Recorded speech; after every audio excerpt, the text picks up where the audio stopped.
93% of new car buyers in 2026 financed their purchase, and most of them never once did this math. If you are currently paying off a car, this next sentence is about you specifically. There is one number sitting inside your bank statement right now that predicts whether that car helps you or quietly wrecks you. Most people find out which one after it is too late to undo it. In the next few minutes, I am going to show you the exact number, how to calculate it in under 30 seconds, and why almost nobody in this country is running it before they sign. Stick with me, because this number changes the entire conversation.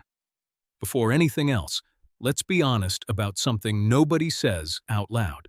A car in America is not just a way to get to work. It is proof that you made it, proof that the years of grinding paid off, proof you can hand your kid the keys to something that runs. Buying a car is one of the few purchases left where a regular person gets to feel like a main character for a day. So if you drove off a lot recently and felt something close to pride, that feeling is real, and it is not stupid. You are not broke, and you are not bad with money. You are reacting exactly the way this entire system was built for you to react. Picture Jordan, 31 years old. Decent job, decent credit. Jordan walks into a dealership on a Saturday and walks out 5 hours later with a brand new SUV and a payment of $770 a month. Jordan posts the keys on Instagram that night. Caption says, "Finally treating myself." 42 people like it. 3 friends comment fire emojis. And for about a week, Jordan feels like the smartest person in the room. Nobody in those comments asks the one question that actually mattered before Jordan signed anything. Nobody asks what percentage of Jordan's income that car now owns. Here is the number, and I want you to actually do this with me. Not just nod along. Take your gross monthly income, that's your pay before taxes come out, and take everything you spend on that car every single month. That means the loan payment, the insurance, the gas, and the maintenance, all 4 added together. Now divide that total by your gross monthly income. Financial planners have used a version of this for decades, and the guideline is simple. That number should not go above 10%. 10%, not the payment alone, the entire cost of owning the car, divided by what you actually make before taxes. That single ratio is the difference between a car that fits your life and a car that quietly runs it. Let's go back to Jordan and actually run it. Jordan makes $72,000 a year, which comes out to $6,000 a month before taxes. 10% of that is $600. That is the entire monthly ceiling for every car-related expense combined. Jordan's loan payment alone is $770, according to Experian's 2026 data that is now the average new car payment in this country. That single payment already blows past the entire 10% ceiling before insurance, before gas, before a single oil change. Add in insurance, which averages around $200 a month nationally, and Jordan is now sitting near $1,000 a month just to own this car. That is not 10% of Jordan's income. That is closer to 17%. And it doesn't even include gas or repairs yet.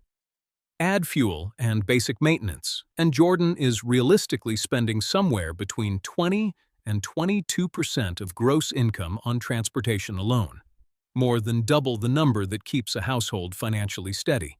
And Jordan is not an outlier. Jordan is the average American car buyer right now. The average amount financed for a new vehicle in early 2026 sat around $44,000, according to Experian's State of the Automotive Finance Market report. Total outstanding auto loan debt in this country crossed $1.685 trillion in the first quarter of 2026, according to the Federal Reserve Bank of New York. That made car debt officially larger than every dollar of student loan debt combined. Auto loans are now the second biggest category of debt Americans carry, right behind the mortgage on their house. And here's the part that should genuinely worry you. Over 20% of new car buyers are now paying $1,000 a month or more. tying the highest rate ever recorded. So, how did an entire country end up here? And I promise this isn't about blaming anyone, including Jordan. Car prices didn't creep up slowly, they jumped. The average new car now costs somewhere around $50,000.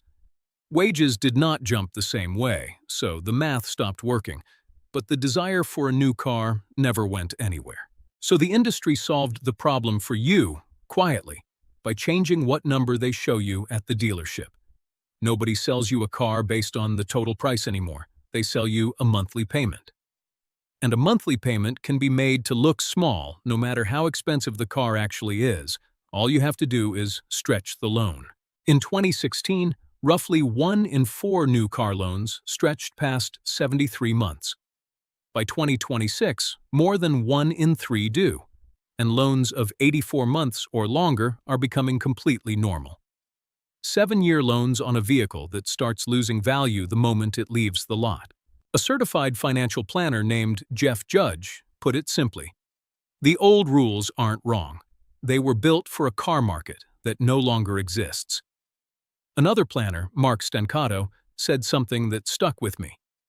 People don't buy cars based on total cost anymore. They buy based on monthly payment. And that is exactly how they end up trapped in a loan for 6 or 7 years. A lower monthly number feels like a win in the moment, but it is quietly borrowing against your next 5 to 7 years. Longer loans mean you owe more than the car is worth for longer, which is called being underwater or upside down.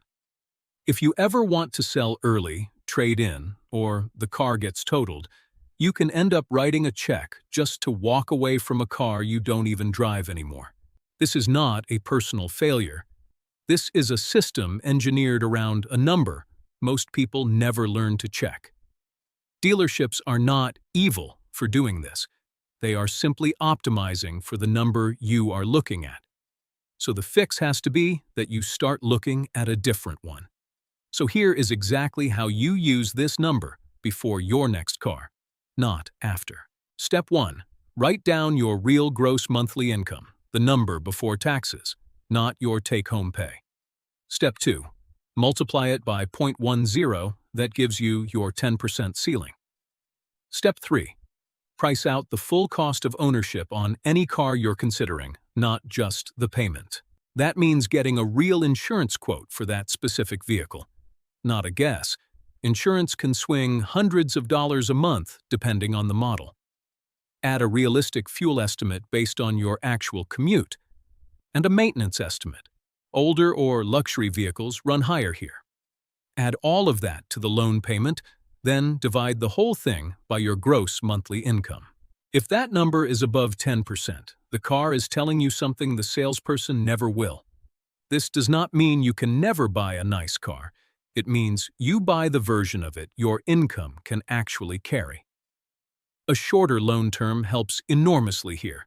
A 4-year loan costs more per month but dramatically less in total interest than a 7-year one. A bigger down payment does the same thing. It shrinks what you're financing and protects you from being underwater if life changes. And sometimes the honest answer is simply, drive the current car 2 more years while this ratio catches up to your income. That is not a sacrifice. That is the exact move that keeps a car from quietly eating your future, because the goal was never to shame anyone for wanting a nice car. The goal is making sure the car works for you instead of the other way around. Jordan is not a bad example.